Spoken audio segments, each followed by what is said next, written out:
We receive our funds from churches, the national boards and agencies of churches throughout the country, particularly 8 major Protestant denominations, with some small support from Roman Catholic sources.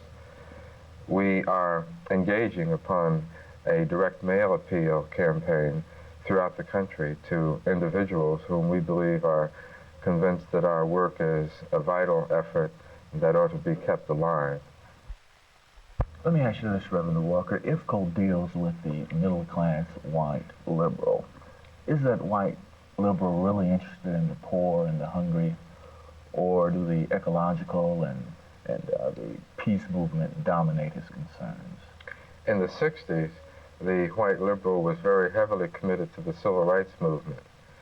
For a number of reasons, the shift in priority that took place in the late 60s and early in the 1970s has seen peace, ecology, pollution, sexism, white ethnic rights replace civil rights or black, brown, and red minority rights as a high priority. That's most unfortunate because we can never ultimately solve the problems of peace or of ecology or of sexism without dealing, first of all, with the basic problem of racism in American society.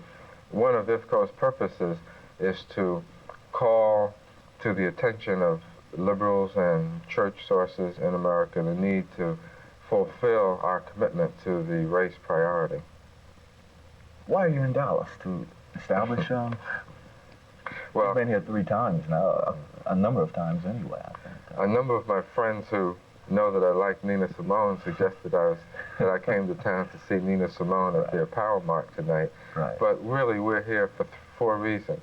One, to join with BMCR, which is currently meeting at the Marriott. But our IFCO agenda is the agenda that brought us here on previous occasions and brings us here again. One, to inform as wide an audience as possible about IFCO. We believe that IFCO is the most important thing happening in the life of the church today, that it's a very significant movement that represents the emergence of a whole new world view on the part of the black community and other minority communities. We want to tell that story. We think it's a story of good news. But secondly, to identify people who will become informed about us and share that with other people. And thirdly, to identify persons who will give financial support to IFCO. What are some of your observations about Dallas? I came trying to be very open, but honestly I came with some hesitation.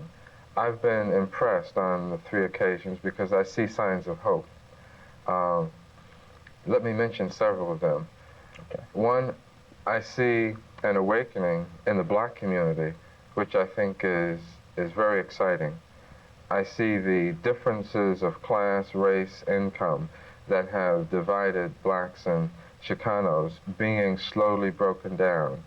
Brown Americans and black Americans beginning to talk to each other as brothers. I see an effort on the part of a number of liberal whites to reaffirm a commitment to the race priority.